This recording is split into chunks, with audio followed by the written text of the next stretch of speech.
Are you allowed to fly with a lightsaber? And if so, what are the TSA guidelines for traveling with a lightsaber? So that's an excellent question. A lot of people are asking this question. More people are attending Star Wars Galaxy's Edge these days, and they want to come back with a lightsaber, okay? So they want to get a lightsaber like a legacy lightsaber, like this Asajj Ventress legacy lightsaber that I have right here. People are getting the Savi's Workshop lightsaber, and they want to bring it home too. So it's becoming a very common question. I mean, sometimes people do want to travel with those custom lightsabers if they're going to a Saber Legion event or some type of fan convention.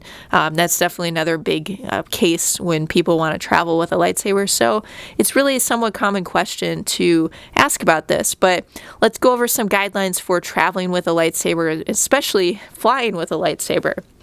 So first of all, what are the rules for flying with a lightsaber? So the TSA does have some guidelines, all right? So the TSA even has a specific page about lightsabers. It must be a common enough question that they decide to have a page about it. So on this page, the TSA writes, quote, "You can pack a toy lightsaber in your carry-on or checked bag." Now notice that phrasing says toy lightsaber, so that's probably what the TSA was originally addressing, a toy lightsaber like this where it's plastic hilt, plastic blade, and just kind of a toy for a child. Now they may not have been thinking about some of these metal hilt lightsabers, but these are becoming increasingly popular, and a lot of people, especially traveling out of Florida or out of the LA area, are just wondering now about these Savi's Workshop lightsabers and legacy lightsabers. But, again, there's people with custom lightsabers too. So generally, you guys, these things will be allowed as carry-ons, but there's sort of a catch or a caveat.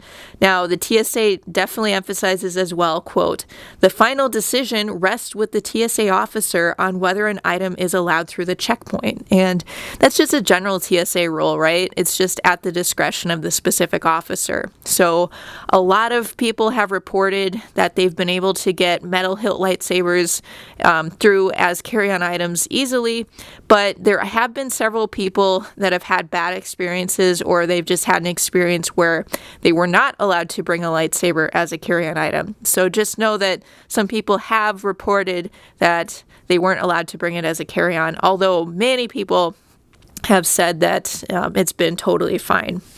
So another thing we should address while we're talking about carry-ons is traveling with lithium batteries. Okay, so some lightsabers, especially some custom lightsabers, use lithium batteries, and the FAA requires that spare lithium batteries must be included with carry-on luggage only. Okay, so you can't put that in your checked luggage.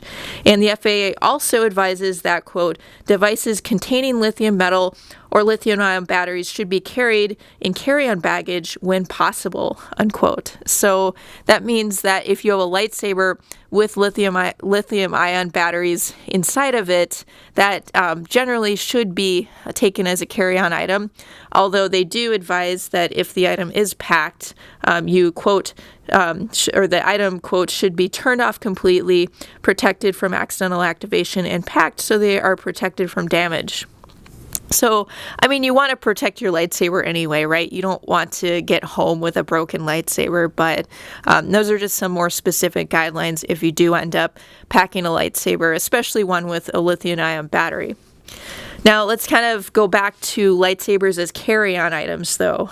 So one thing, if you are packing a lightsaber as carry-on, try to have it in an accessible place, because it's possible that the TSA officer will at least want to take a closer look at the lightsaber. So they may ask you to turn it on and just show them different aspects of it. So have that ready in the event that they want to see it a bit closer. Now, another thing you want to do if you do pack it as a carry-on, and this is just a good idea anyway, you guys, is you want to arrive at the airport early, okay? Because it's possible you could get that TSA officer that doesn't want you to carry it as a carry-on, okay? And in that case, you would need to have some type of contingency plan as well. So you would need to figure out a way to add it to your pack luggage, or just, do something else with it.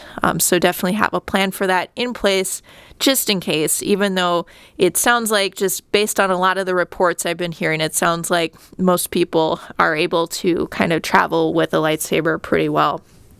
All right. What about the people that reportedly were not successful getting the lightsaber through as a carry-on item? Well, that has happened to some people, or that's what they've said.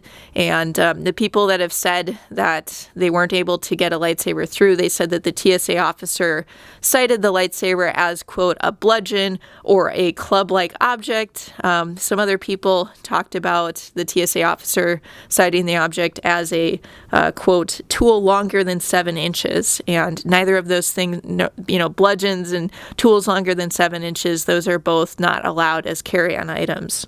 So another thing to consider definitely is if your lightsaber has any type of claws, like the Count Dooku lightsaber, there's certain features on a lightsaber, if it has kind of jagged elements to it, that may make it look a little more weapon-like to the TSA, and it may increase the likelihood that you couldn't bring it as a carry-on and you'd have to bring it as a checked item.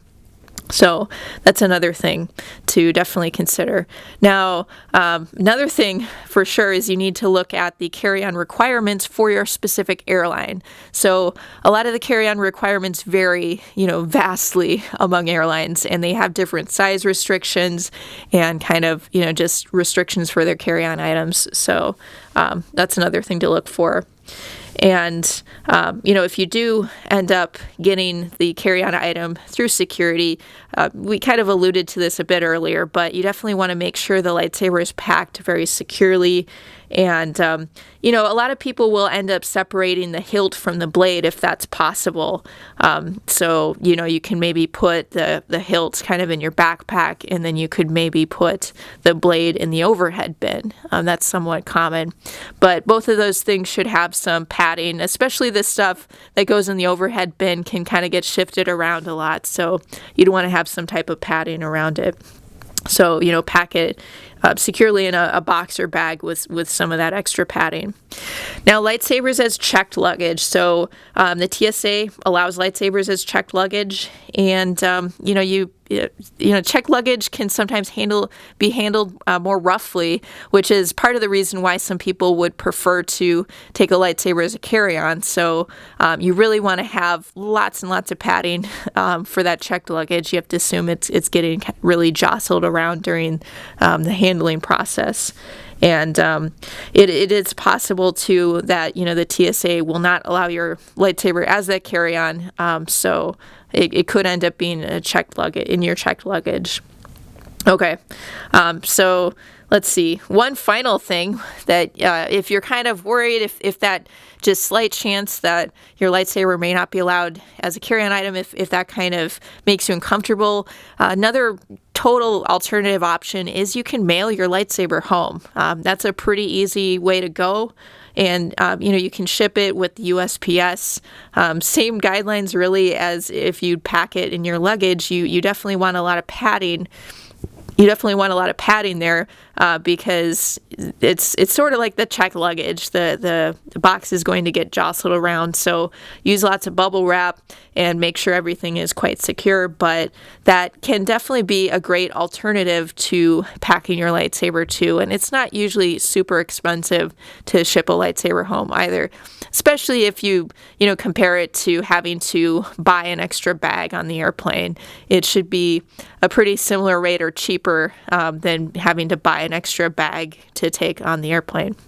So, do you have any experience flying with a lightsaber? Do you have any tips and tricks related to flying with a lightsaber? Feel free to comment below, but I just thought I'd go over some of these basic guidelines for traveling with a lightsaber because a lot more people are traveling with lightsabers today, especially with Galaxy's Edge, but, even people going to different lightsaber type events. We're seeing so many more lightsaber events, whether it's Saber Legion events, the lightsaber dueling organization, or just people attending Star Wars Celebration or other fan type of celebrations. So maybe the TSA will become a bit more standardized with their acceptance of lightsabers. That would be a super great thing.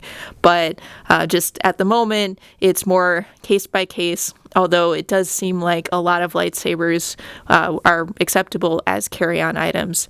And I suppose